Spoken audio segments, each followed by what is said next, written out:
Hello दोस्तों, good evening. स्वागत है एक बार फिर से आप सभी का एमजेटी एजुकेशन में। साथियों, आरआरबी के कुछ जो अपडेट्स हैं या कुछ डाउट्स हैं स्टूडेंट के मन में, उनको आज की वीडियो में हम लोग डिस्कस करने वाले हैं। बहुत ही कम समय में बहुत सारी चीज़ों पर बात करेंगे। लेकिन सबसे पहले मैं कहना चाहूँगा उन लोग को जिनका आरआरबी जेई का पेपर है, तो सबसे पहले वीडियो बंद करो और निकल लो यहाँ से।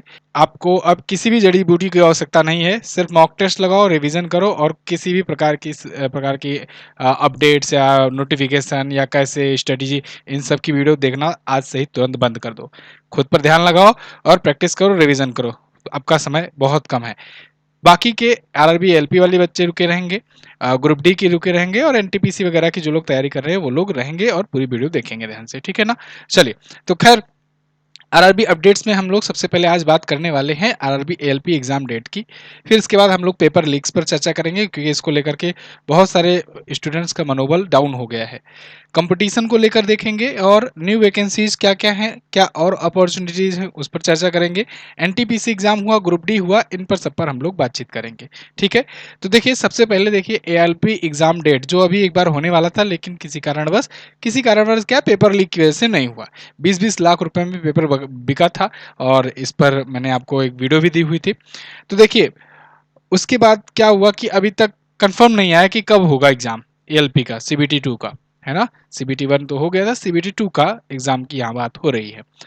तो एएलपी का सीबीटी 2 जो है, अब देखो जेई का अनाउंस हो गया है कि 22 आपका अप्रैल को होगा। इसके अलावा बाकी के एग्जाम्स भी अप्रैल के एंड तक होने शुरू हो गए हैं और अब एएलपी ही बचा है। एएलपी को रीशेड्यूल किया गया है, इसलिए थोड़ा सा देर हो रहा है। अगर रीशेड्यूल नहीं किया गया होता तब तो ये अपने परफेक्ट टाइम पर हो गया होता, तो अब साइको की तैयारी हो रही होती।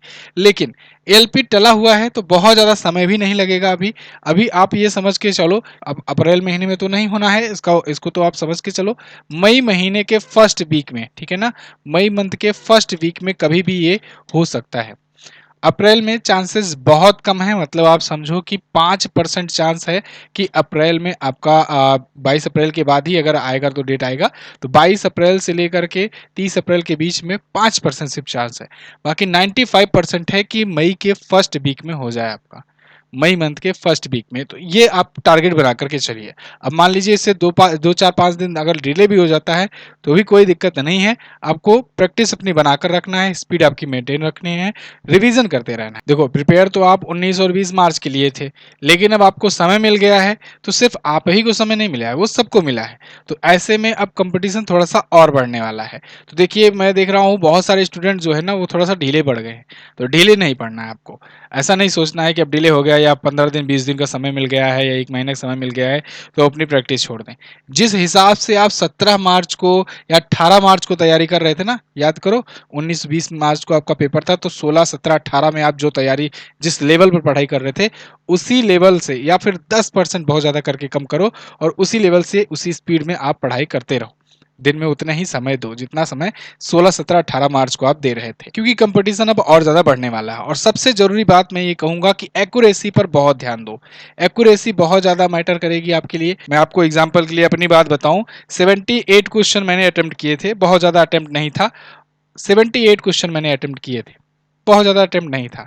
लेकिन मुझे इस बात की संतुष्टि थी कि हमारी एक्यूरेसी जो है वो परफेक्ट है। जब मॉक टेस्ट वगैरह देते थे तो पता ही चलता था। 2018 में 78 में से मेरा 76 क्वेश्चन सही था। एक क्वेश्चन पर हमने ऑब्जेक्शन डाला था, सिर्फ एक क्वेश्चन गलत था और वो आज भी हमारा गलत होता है, वो कथन निष्कर्ष वाला था। और बाकी एक क्वेश्चन पर मैंने ऑब्जेक्शन डाला हुआ था, 76 क्वेश्चन सही थे। तो नॉर्मलाइज होकर नंबर भी इतने ही हो गए थे। हालांकि जब एग्जाम दे करके मैं आया था तो मुझे लग रहा था कि सबसे कम मेरा ही नंबर होगा अपने ग्रुप में, अपने यार दोस्त में। कुछ कोई 80 करके आए, कोई 85 करके आए हैं, कोई 90 मार के आए हैं। लेकिन आपको ऐसा नहीं करना है, आपको एक्यूरेसी पर ध्यान देना है। जितना आता हो बिल्कुल परफेक्ट हो कि हाँ बस इतना आ रहा है इसी करो। अगर जिसमें आपको डाउट लग रहा है कि ये क्वेश्चन डाउटफुल है या कम कम पता है, हो सकता है इसमें सही भी हो जाए, हो सकता है गलत भी हो जाए, तो उसको आप एक काम करना कि मार्क फॉर रिव्यू कर देना और उसके बाद अटेम्प्ट करते जाना। जब लास्ट तक आप अटेम्प्ट करते जाओगे तब आपको देखना है कि कितने क्वेश्चन आपने अटेम्प्ट किए। अब मान लीजिए आपने 80 क्वेश्चन अटेम्प्ट कर डाले हैं, है ना? तो आपको थोड़ा सा वापस आना है और जो डाउटफुल वाला क्वेश्चन जो मार्क फॉर रिव्यू किए थे उसको हटा देना है। मतलब उसको जो अटेम्प्ट किए थे उसको नहीं अटेम्प्ट करो, उसको इरेज कर दो। उसके बाद आप देखो 76, 77 या 78 आपके अटेम्प्ट हो रहे हैं तो ठीक है। कोई दिक्कत नहीं, बस गलत ना होने पाए, गलती से बचो यहाँ पर, ठीक है। एक्यूरेसी पर आपको ज़्यादा ध्यान देना है। 80 attempt, 78 75 attempt is a good attempt, कोई दिक्कत वाली बात नहीं अगर आपकी एक्यूरेसी अच्छी है तो। नहीं तो आप 85 से 90 के बीच में करने का कोशिश करो, ठीक है। सब क्वेश्चन करना भी नहीं है।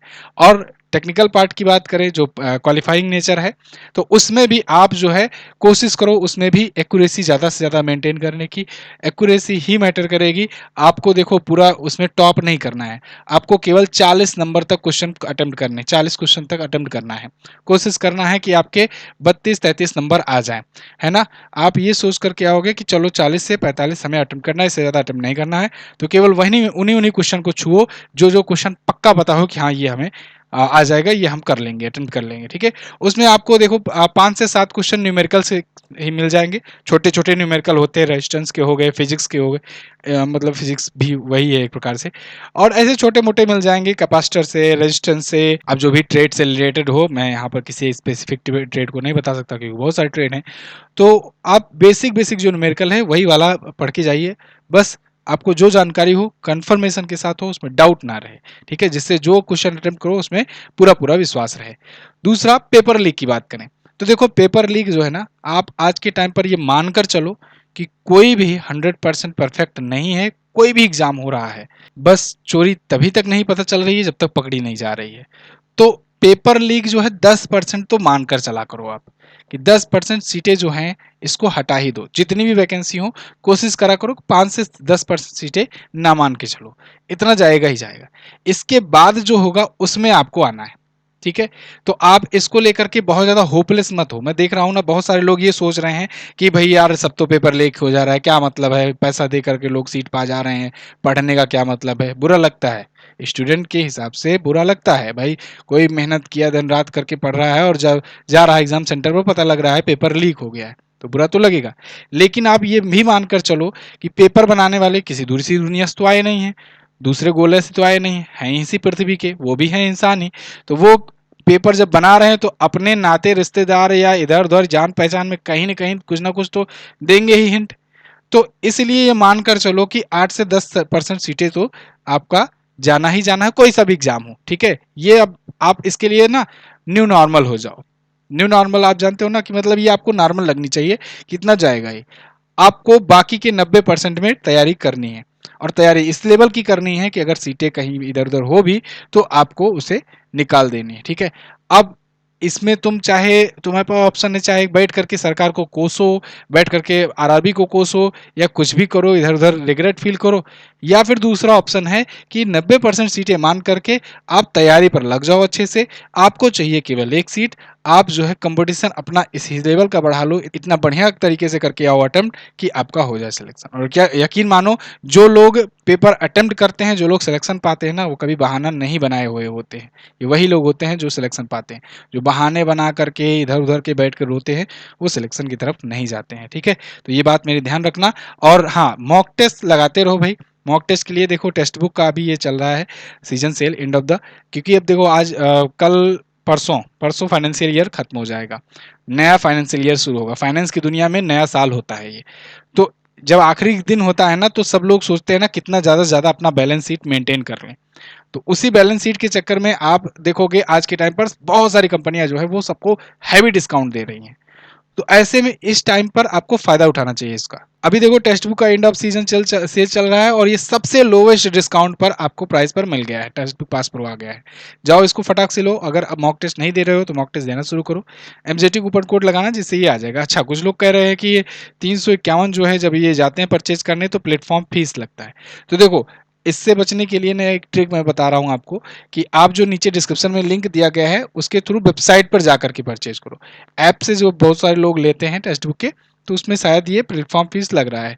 तो आप जाकर के वेबसाइट से परचेज कर लो तो आपको प्लेटफॉर्म फीस नहीं लगेगा। खैर, मुद्दे की बात यह है कि आपको रेगुलर मॉक लगाना है, रेगुलर मॉक टेस्ट देना है, और एनालिसिस भी देखना है कि कहाँ कहाँ पर मिस्टेक हो रही है, कहाँ कहाँ पर गलतियां हो रही हैं।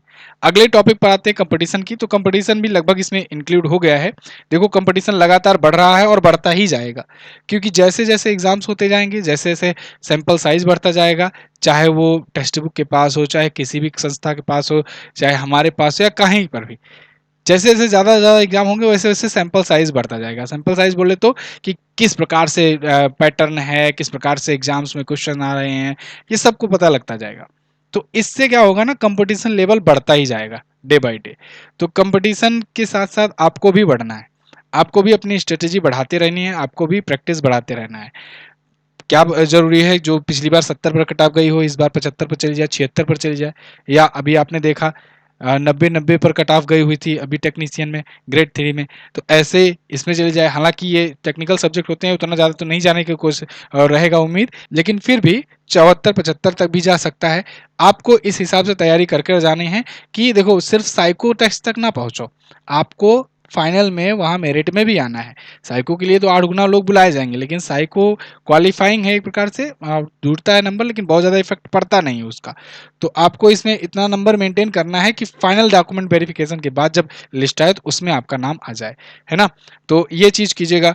दूसरा, नई वैकेंसी पर तो देखो भई, नई वैकेंसी भी अनाउंस हो गई है, इस पर भी मैंने आपको वीडियो दी ही थी।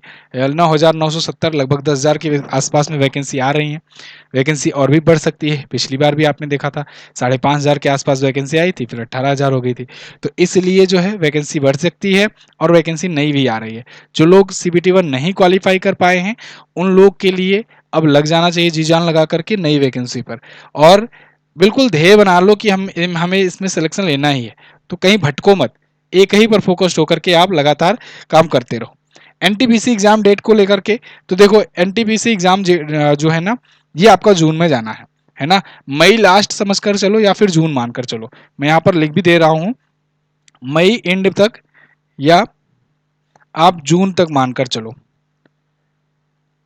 एनटीपीसी का एग्जाम बड़ा एग्जाम है, बड़ा कंपटीशन होने वाला है। जैसे टेक्नीशियन ग्रेड 3 में गई थी कट ऑफ, ऐसे ही कट ऑफ आपको इसमें भी देखने को मिल सकती है। इसमें भी कट ऑफ आपको 82, 85, 90 तक देखने को मिल सकती है। इसलिए इसके लिए भी आप प्रिपेयर रहिए, ठीक है? क्योंकि नॉन टेक के जो एग्ज़ाम होते हैं, जिसमें नॉन टेक्निकल वाले होते हैं बंदे, उसमें कट ऑफ बहुत ज़्यादा जाती है, कंपटीशन बहुत ज़्यादा बढ़ जाता है। तो आपको भी उसी हिसाब से प्रिपेयर रहना होगा। बाकी जो भी अपडेट आएगी मैं आपको बताऊँगा। ग्रुप डी का भी अब फॉर्म वगैरह तो फिलअप हो ही गया है, इसके लिए भी प्रिपरेशन जारी कर दो। आगे आने वाले समय में आपके लिए बैचेस भी लाए जाएँगे और ग्रुप डी की भी तैयारी की जाएगी। एनटीपीसी के लिए अर्जुन बैच आया हुआ है और बहुत ही नॉमिनल कॉस्ट पर है, जिनको लेना है वो जाकर के एमजेटी ऐप से परचेज़ कर सकते हैं, ठीक है ना? और अगर आपने अभी तक तैयारी नहीं शुरू की है, तैयारी शुरू कर दो। पूरा पहले सिलेबस कवर कर लो, रिवीजन करना शुरू कर दो, उसके बाद मॉक लगाना शुरू कर दो, ठीक है? बीच-बीच में अभी एनटीपीसी वाले जो हैं, अभी मॉक मत दो। अभी मॉक टेस्ट नहीं देना है आपको, अभी आपको सिलेबस कवर करना है पूरा। बिना सिलेबस कवर किए आप मॉक टेस्ट दोगे तो आपके अंदर कॉन्फिडेंस कम हो जाएगा, आपको लगेगा स्कोर ही नहीं बढ़ रहा है। तो इसलिए पहले सिलेबस कवर कर लो, फिर मॉक लगाना शुरू करो, ठीक है? बाकी कोई भी नई अपडेट आती है तो मैं आपको बताऊँगा, और आप लोग ऐसे ही तैयारी करते रहिए। टेक्स्ट बुक का पासपोर्ट लिंक डिस्क्रिप्शन में है, जाकर के आप ज्वाइन कर सकते हैं। Thank you so much. जय हिंद, वंदे मातरम।